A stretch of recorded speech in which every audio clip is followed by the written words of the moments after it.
Halo, bertemu lagi dengan obrolan tidak penting. Udah tidak penting kok masih ditonton. Kurang kerjaan. Tapi nggak apa-apa, ayo. Saya juga berarti punya waktu untuk melakukan yang tidak penting. Sama-sama kita ya. Kalau mau lihat kisah sebelumnya, silakan klik di bawah ada link untuk kisah sebelumnya. Yang pertama, ini adalah kisah kedua untuk obrolan tidak penting edisi di tahun 2022. Sesuatu di tahun yang baru saya coba untuk membuat nuansa yang baru yang bisa saya kerjakan, saya lakukan. Ya kayaknya karena agak bosan dengan yang dulu-dulu gitu ya. Jadi bikin sesuatu yang berbeda di tahun 2022. Tapi oke lah, silahkan untuk tetap subscribe gitu ya. Kenapa? Supaya tahu kalau saya upload video yang baru, apalagi obrolan tidak penting ini pasti tidak ditunggu-tunggu gitu ya. Tidak penting kok ditonton. Tapi kita lanjutkan untuk kisah cinta yang berikutnya itu ya. Maksudnya orang yang sama, hanya lanjutan kisah cinta sebelumnya. Jadi silahkan bisa tonton lagi untuk melihat kayak apa sih sebelumnya. Nah, sebelumnya saya bercerita tentang terakhir bahwa ketika saya menyampaikan untuk menjadi pacar, ternyata dia tidak bersedia, hanya tangisan. Terus saya berpikir positif dan saya sangat yakin karena itu dari Tuhan sehingga saya tidak ragu. Terus berikutnya gimana? Ya akhirnya saya coba nih ke kotanya dia. Saya dengar dia sakit. Wah sakit, lagi ujian sakit. Dan akhirnya saya tahu kalau dia sudah punya pacar ternyata. Coba bayangkan. Jadi selama saya berkomitmen untuk melayani, untuk ada di dalam sebuah organisasi pelayanan, ternyata dia sudah ditembak sama seseorang, jadi pacar seseorang. Awalnya ketika dengar, aduh, gini ya, maksudnya saya sudah melakukan yang terbaik untuk Tuhan. Kenapa sih Tuhan nggak mau menjagai dia untuk saya? Jadi rasanya agak kecewa dengan Tuhan. Cuman kembali lagi, buat saya yang penting saya setia sama Tuhan. Yang penting itu. Jadi bukan masalah dia jadi pacar saya atau nanti dia jadi istri saya dan sebagainya. Bukan itu yang terutama. Tapi bagaimana saya tetap setia pada Tuhan. Kalau Tuhan masih bilang dia jodoh saya, ya saya akan tunggu. Saya akan dengan setia untuk melakukan bagian saya. Selanjutnya bagian Tuhan ya urusan Tuhan, bukan urusan saya. Saya nggak usah mikirin urusan Tuhan. Kenapa? Mikirin urusan saya aja susah, kok mikirin urusan Tuhan? Sok-sokan itu namanya. Oke, jadi selanjutnya gimana? Ketika saya dengar dia sakit, saya hubungin dia. Kamu sakit? Oh ya, saya akan datang ke kotamu. Untuk menemuimu, untuk menengokmu. Ya, walaupun saya bukan pacarnya, tapi menengok kan nggak apa-apa ya. Bertemu kan juga nggak masalah.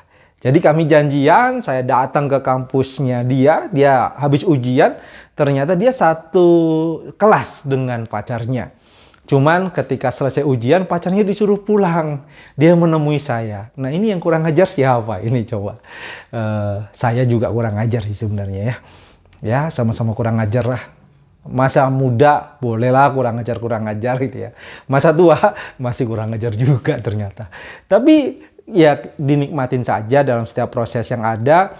Akhirnya saya bertemu dengan dia, kami menghabiskan waktu bersama cukup lama sampai jam 8 malam dari jam 11 siang gitu ya.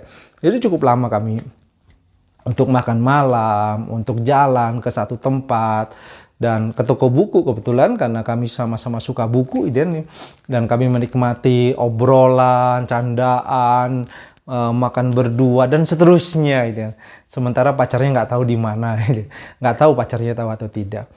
Jadi dalam hati saya oke, yang penting saya menjaga, saya lakukan bagian saya di momen-momen tersebut.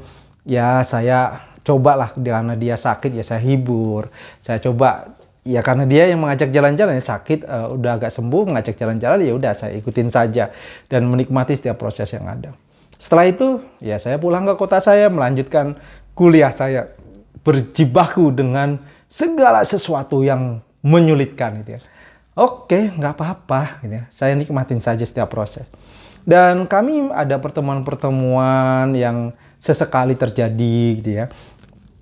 Pernah satu waktu pacarnya lagi main ke rumahnya dia gitu kan. Saya main ke rumahnya dia juga di waktu yang sama. Yang terjadi apa?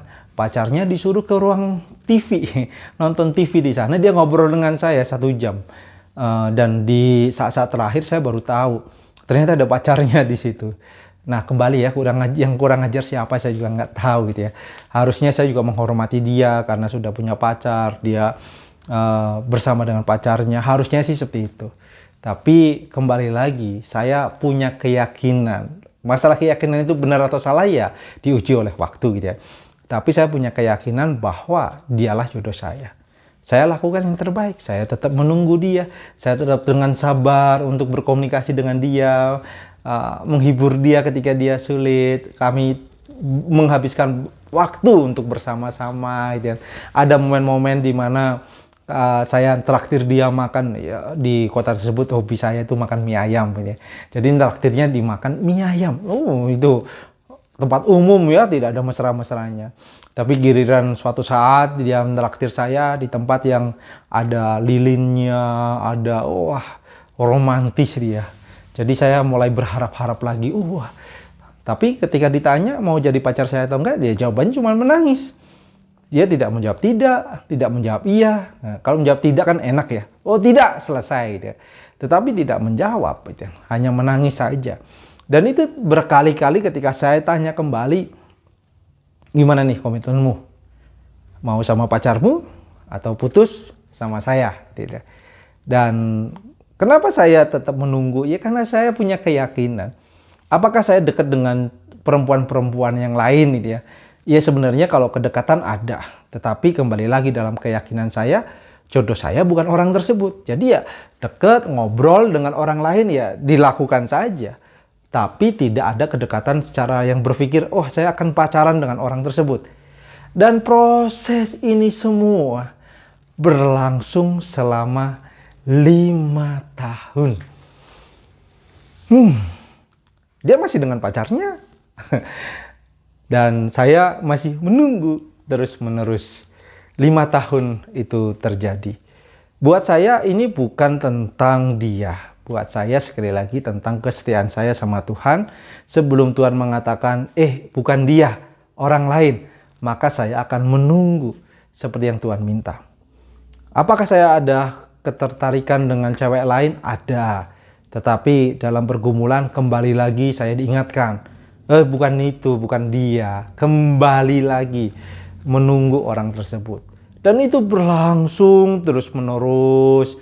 Dan tidak terasa 5 tahun saya sudah kepala 2 lebih gitu ya. Belum berpacaran sama sekali. Sudah bekerja, sudah punya penghasilan, belum punya pengalaman pacaran sama sekali. Nah ini yang saya bilang bahwa saya tidak berpengalaman kalau jadi pembicara tentang pacaran. Kenapa? 20-an belum punya pengalaman pacaran. Coba orang-orang sekarang SMA udah putus nyambung. Ada yang sampai 5 kali, 7 kali. Masih 3 SMA. Saya 20-an udah lulus kuliah, sekalipun belum.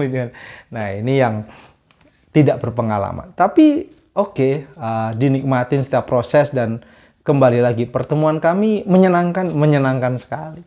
Kami habiskan waktu bersama-sama di saat-saat tertentu. Memang tidak sering karena kami berbeda kota. Dan ketika dia punya masalah, pertama kali yang dihubungi adalah saya, bukan pacarnya. Jadi ada satu waktu, dia baru bekerja di sebuah perusahaan, lalu malam-malam dia hubungin saya. Saya waktu itu sedang tugas di luar kota, saya dihubungi, aku tadi mau diperkosa sama bosku. Dia cerita semuanya sambil nangis dan sebagainya, tapi dia sudah aman. Lalu saya mendengarkan hanya dengan sedih, karena saya nggak tahu apa yang terjadi, apa yang dia alami dan sebagainya. Saya nggak ngerti gitu. Ya maksudnya saya juga nggak bisa ngapa-ngapain. Lalu apa yang saya sampaikan? Kamu udah hubungin pacarmu belum?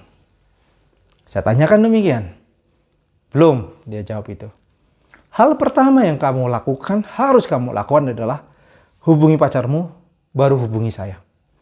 Saya mau menghormati pacarmu. Walaupun kami bersaing gitu ya, tapi saya harus hormati dia karena kamu punya komitmen dengan dia. Jadi saya minta dia hubungin pacarnya supaya minta bantuan pacarnya, karena dengan pacarnya juga satu kota dia akan lebih mudah kalau minta bantuan dengan pacarnya. Dan Kembali lagi, saya hanya menunggu, kayak ban serep gitulah ya. Jadi saya nggak tahu apa yang dia lakukan dengan pacarnya, bersenang-senang seperti apa dan sebagainya. Jadi saya nggak tahu karena saya nggak satu kota, saya nggak pernah ketemu pacarnya juga sampai cukup lama gitu. Dan saya nggak pernah melihat mereka bersama-sama, jadi saya nggak ngerti apa yang terjadi.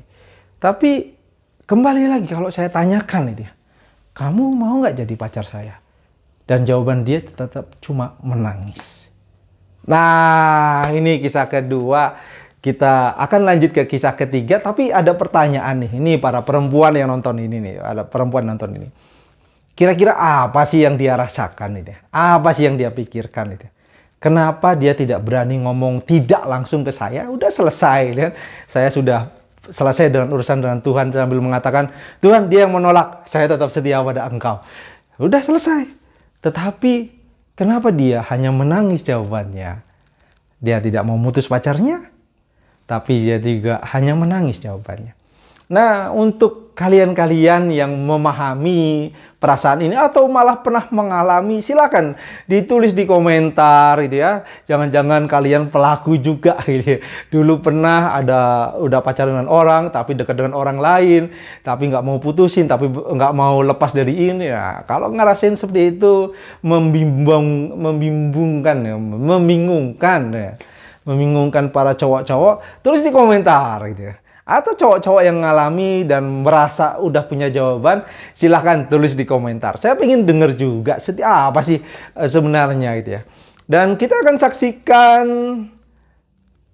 obrolan tidak penting berikutnya. Masih ada ya obrolan tidak penting berikutnya. Dan sekali lagi, ini tidak penting. Mau ditunggu silahkan, nggak ditunggu juga nggak apa-apa. Tapi kalau penasaran silahkan subscribe, kasih lonceng gitu ya. Jadi nanti ketika saya upload untuk video berikutnya, kalian tidak ketinggalan. Tidak penasaran lagi.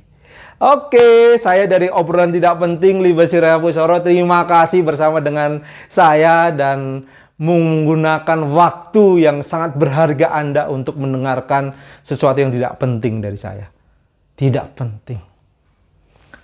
Sampai bertemu lagi.